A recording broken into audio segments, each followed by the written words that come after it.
Hi hello நண்பா, நான் உங்கள் ஃப்ரீஸ் பாய்ஸ். இப்போ ஒரு நல்ல செய்தியை உங்கள்கிட்ட நான் கொண்டு வந்துட்டுருக்கேன். என்ன செய்தி தெரியுமா? அவங்க தளபதிக்கு சின்னம் ஒதுக்கிட்டாங்க. விசில் சின்னம் தான். அங்கே பாருங்கள், பிக்சர் போடுறேன் பாருங்கள்.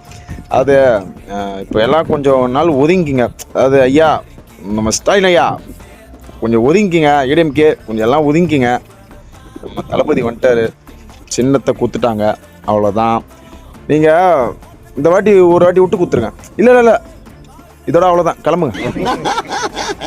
தளபதியே பார்த்துப்பாரு. ஒன்றும் பணம் மாதிரி தெரில. தளபதியே பார்த்துப்பாரு. எல்லாம் பார்த்து சாப்பிட்டு சூதானமாக போங்க. பாய். புகழ் வந்தாலும் விசில் பறக்குதா? விசில் பறக்கிறதுக்கப்புறம் கட்டை பறக்கும்.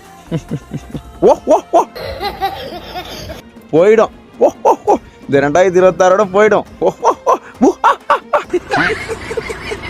போயிடுங்க. அப்புறம் தளபதி தான். தளபதி நல்ல மாதிரியாக அரசியல் பண்ணணும். 2026 அவர் தான் ஜெயிப்பார். அவர் ஜெயித்தோன்னு எல்லாம் நல்லது பண்ணணும்னு சொல்லிட்டு எல்லாருமே அவங்கவுங்க காடுன்னு சொல்லிட்டு கடவுள்கிட்ட அதை வேண்டிகிட்டு இருப்பீங்களா, அந்த கடவுள்கிட்ட வேண்டிங்க. மக்கள் நீங்கள் தான் முடிவு பண்ணணும் யார் வரணுன்ட்டு, மற்ற யாரும் கிடையாது.